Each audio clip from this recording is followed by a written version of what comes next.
Indonesia mendapat pujian dari media luar negeri setelah ikut melakukan uji terbang jet tempur KF-21 Boramei buatan Korea Selatan.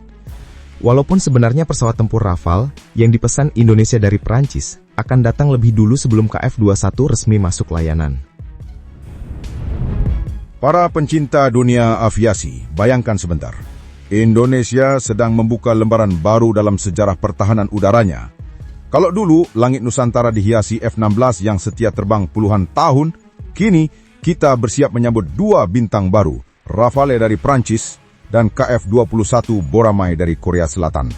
Tapi, yang menarik, jet yang akan tiba lebih dulu di Indonesia justru bukan yang paling banyak dipuji media internasional. Kok bisa begitu? Jadi begini ceritanya. Rafale memang lebih dulu dijadwalkan mendarat di tanah air.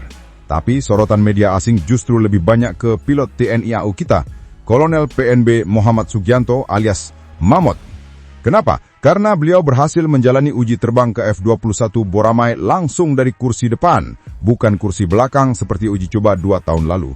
Kalau kursi belakang kan biasanya co-pilot ibarat naik mobil duduk di kursi penumpang. Nah, kali ini Mamot yang pegang setir, gaspol! Yang bikin tambah seru, uji terbang ini dilakukan saat Indonesia belum sepenuhnya melunasi biaya proyek KF-21. Jadi kalau diibaratkan, kayak orang test drive mobil mewah, padahal cicilan rumah aja belum lunas.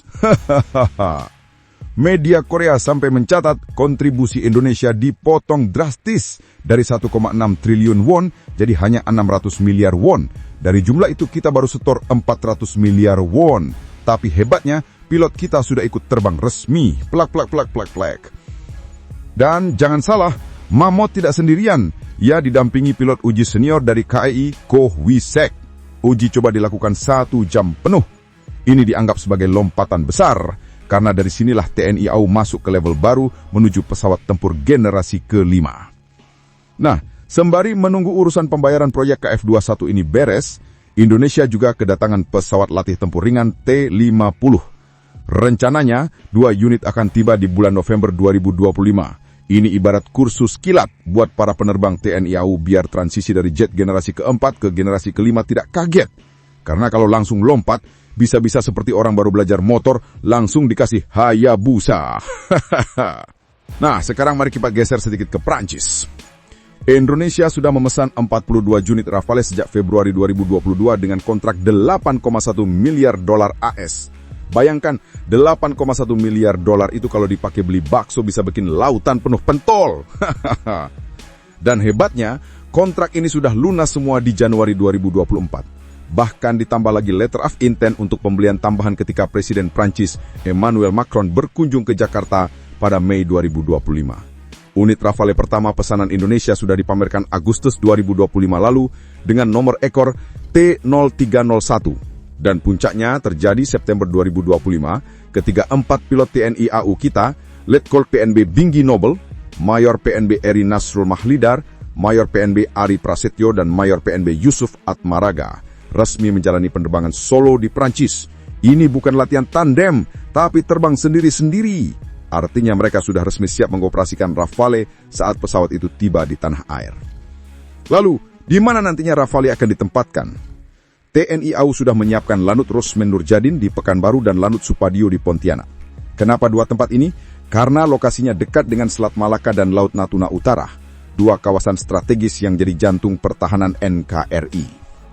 Dan bukan cuma pesawatnya yang siap, infrastruktur di 2 lanut itu juga sedang dikebut pengerjaannya. Istilahnya, rumahnya dibereskan dulu, baru tamunya datang. Nah, sekarang bayangkan, di masa depan Indonesia akan punya duet maut.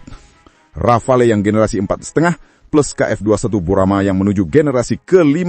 Kalau kata media asing ini bisa melipat gandakan kekuatan udara Indonesia. Memang masih ada yang bilang kemampuan Indonesia underrated, katanya anggaran pertahanan kita tidak sebanding dengan kebutuhan. Tapi buktinya satu persatu langkah besar ini sudah kita jalani.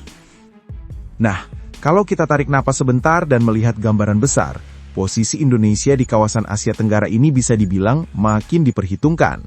Soalnya Rafale dan KF-21 itu bukan pesawat sembarangan.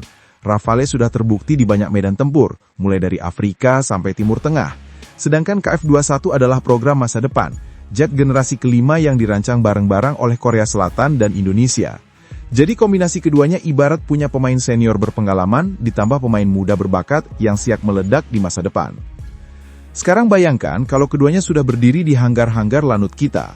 Para pilot TNI AU akan punya pilihan senjata udara yang jauh lebih modern dibandingkan dekade sebelumnya.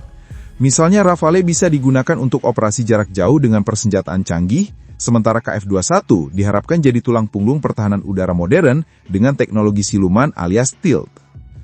Tapi tentu saja punya pesawat canggih bukan sekedar soal beli. Kita juga bicara tentang SDM, pelatihan, dan pemeliharaan. Nah, ini yang sekarang sedang gencar dilakukan. Para pilot, teknisi, hingga mekanik TNI AU semuanya ikut naik kelas. Kalau istilahnya, bukan cuma beli mobil balapnya, tapi juga sekolahin supir dan montirnya biar nggak bingung pas udah pegang barang mahal. Karena kalau salah rawat, bukan cuma rugi miliaran, bisa bikin jantungan satu negara. Selain itu, dampaknya juga ke diplomasi internasional. Dengan Rafale, hubungan Indonesia dan Prancis makin erat. Dengan KF-21, hubungan dengan Korea Selatan juga semakin dalam. Jadi dari sisi politik luar negeri, Indonesia bukan hanya jadi pembeli, tapi juga partner strategis yang punya posisi tawar lebih tinggi di meja perundingan. Dan jangan lupa, keberadaan jet-jet tempur ini juga punya efek psikologis. Negara lain yang mungkin iseng-iseng mengganggu kedaulatan NKRI di laut atau udara, bakal mikir dua kali. Kalau dulu mereka lihat Indonesia cuma punya armada lama, sekarang mereka lihat, wah, di sana sudah ada Rafale, sudah ada KF-21. Jadi efek deterensinya jauh lebih kuat. Apalagi, fokus penempatan Rafale ada di wilayah strategis, Selat Malaka dan Laut Natuna Utara. Dua kawasan itu bukan cuma penting untuk Indonesia tapi juga jalur perdagangan internasional. Jadi kalau TNI AU punya gigi lebih tajam di sana, otomatis posisi Indonesia di mata dunia juga makin dihormati.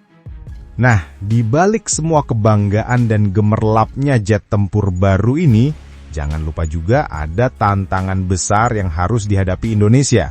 Pertama, biaya operasional dan perawatan.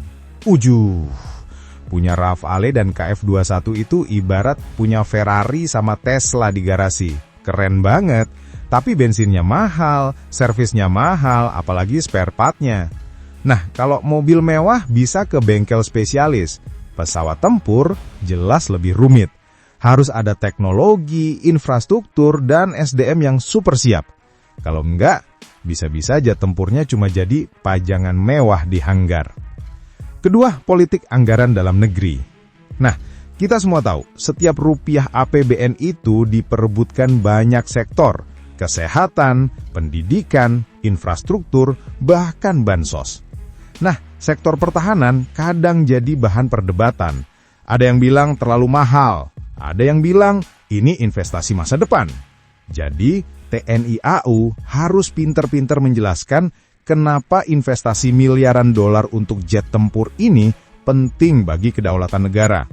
Karena percuma punya jet canggih kalau rakyatnya masih debat.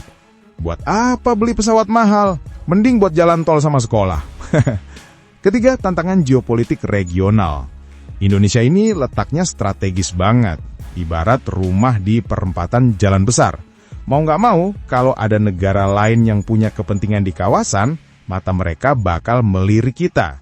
Rafale dan KF-21 jelas bikin Indonesia punya posisi lebih kuat, tapi juga bisa bikin negara lain merasa, oh, Indonesia naik level nih. Jadi, kita harus pinter memainkan diplomasi. Jangan sampai punya jet baru malah bikin tetangga sebelah jadi was-was berlebihan. Keempat, penguasaan teknologi. KF-21 ini sebenarnya jadi peluang emas buat Indonesia belajar lebih dalam soal industri pesawat tempur. Tapi jangan sampai kita hanya jadi pembeli abadi tanpa pernah mandiri. Harapannya ke depan insinyur-insinyur kita bisa ikut andil lebih banyak dalam proyek ini. Supaya Indonesia nggak cuma bisa beli, tapi juga bisa bikin atau minimal merawat sendiri. Kalau enggak, sama aja kayak punya komputer gaming canggih, tapi tiap kali rusak harus dipanggil teknisi dari luar negeri. Ribet kan? Dan terakhir yang tidak kalah penting adalah mental dan kemampuan pilot TNI AU. Pilot kita memang sudah menunjukkan kemampuan luar biasa. Lihat saja Mamut yang sukses terbang ke F-21 dari kursi depan, atau 4 penerbang yang sudah solo Rafale di Prancis. Tapi ke depan, jumlah pilot tempur yang bisa mengoperasikan jet-jet canggih ini harus diperbanyak. Karena kalau pesawatnya banyak tapi pilotnya masih terbatas, ya sama aja kayak punya 10 motor ninja, tapi cuma ada 2 orang yang bisa bawa. Yang lain jadi hiasan garasi.